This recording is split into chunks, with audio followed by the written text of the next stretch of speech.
Hey you lovely viewers, welcome back to my channel. আজকে share করছি শীতকালের রকমারি সবজি দিয়ে সবজি ডাল রান্না বা ডাল সবজি।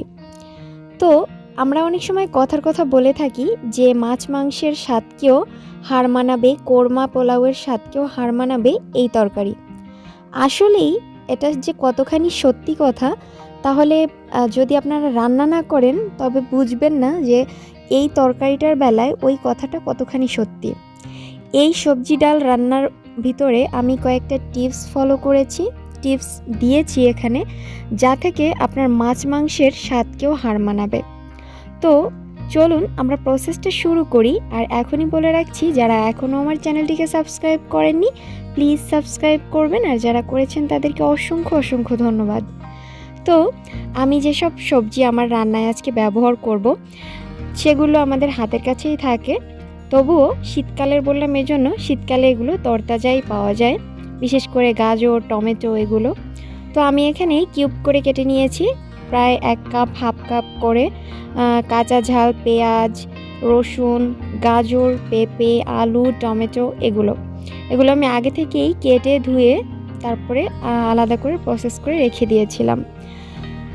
আর এদিকে আমি এখানে যে সবজির সাথে যে ডালটা দিব সেটা প্রায় মেজারমেন্ট কাপের হাফ কাপ ডাল আমি আগে থেকে ধুয়ে পরিষ্কার করে ভিজিয়ে রেখেছিলাম।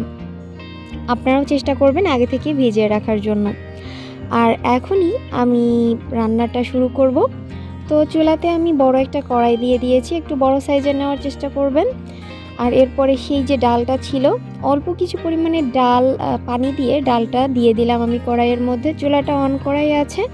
তো এ পর্যায়ে একে একে সেই যে সবজিগুলো রেখেছিলাম সবগুলো দিয়ে দিব। প্রথমে দিয়ে দিচ্ছি কিউব করে কেটে নেওয়া গাজর, এরপরে কিউব করে কেটে নেওয়া পেঁপে, আর এরপরে দিয়ে দিচ্ছি আলু। আর আলুর পরে আমি এখানে যে কাঁচা ঝালটা কেটে রেখেছিলাম, ঝালটা যার যার টেস্ট অনুযায়ী দিবেন, তো সেটা অ্যাড করে দিব। তার আগে আমি এই সবজিগুলো ডালগুলো একটু নেড়ে চেড়ে মিশিয়ে নিচ্ছি। আর এখন সেই যে ঝালটা ছিল, মানে কাঁচা ঝাল, সেটা অ্যাড করে দিব। আর অল্প কিছু কাঁচা পেঁয়াজ দিয়ে দিচ্ছি। তো আমি এখানে এগুলো দিয়ে এরপরে আবারও একটু নেড়ে নিচ্ছি। আর চুলাটা কিন্তু হাই ফ্লেমেই থাকবে।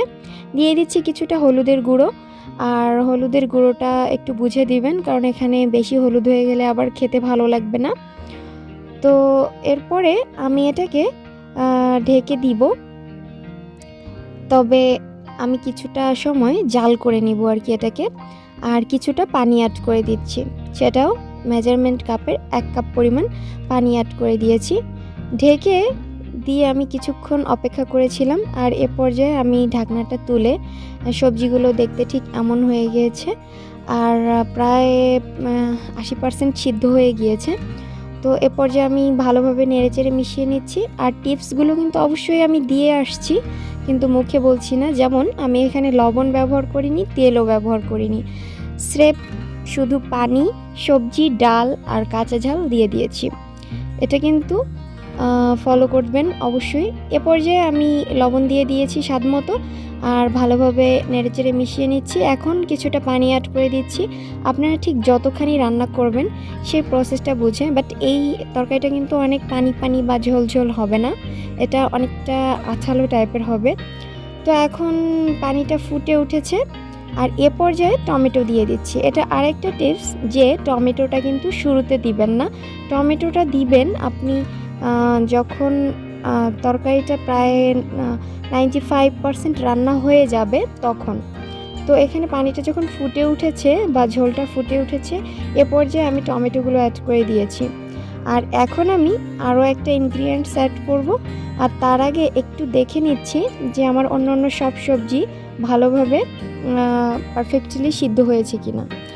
আর আমি কড়াইটা নামিয়ে রেখে, কড়াই থেকে তরকারি নামিয়ে রেখে সেই যে অনেকগুলো পেঁয়াজ আর রসুন কেটে রেখেছিলাম ওটা দিয়ে একটা ফোড়ানি করে নিব, মানে এটাকে কিছুটা ভেজে নিব ব্রাউনিশ করে।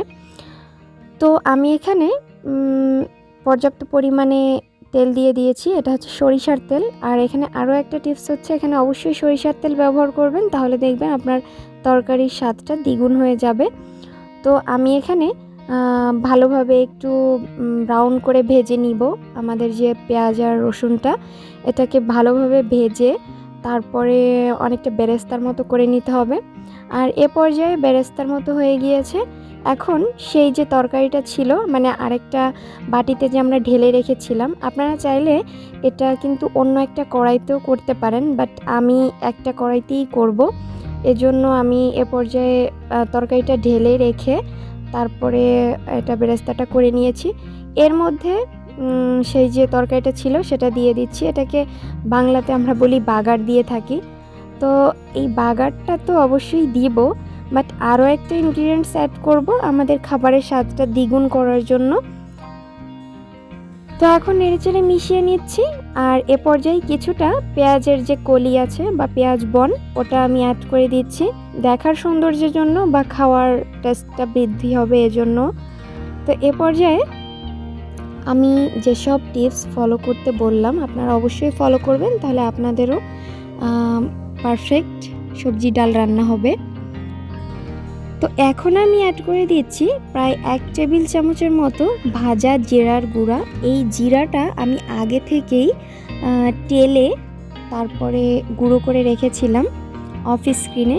অবশ্যই জিরাটাকে হালকা ভেজে নেবেন, আর এরপরে যখন একটা ঘ্রাণ আসবে তখনই এটাকে গরম গরম পাটায় বেটে নেবেন বা ব্লেন্ডারে ব্লেন্ড করে নেবেন। তো এ পর্যায়ে আমার তরকারিটা একদমই ডান। আমি চুলাটা অফ করে দিব আর একটু সার্ভ করে দেখিয়ে দিব আপনাদের, যেটা দেখতে কতটা আকর্ষণীয় হয়েছে আর খেতে আলহামদুলিল্লাহ অনেক মজার ছিল। সবাই অনেক পছন্দ করেছিল। তো আজ এ পর্যন্তই। সবাই ভালো থাকবেন, আমার ছেলের জন্য দোয়া করবেন, আর অবশ্যই বাসায় আমার রেসিপিগুলো ট্রাই করবেন। আর পার্সোনালি এই রেসিপিটা ট্রাই করে আমাকে জানাবেন আপনাদের কাছে কেমন লাগলো।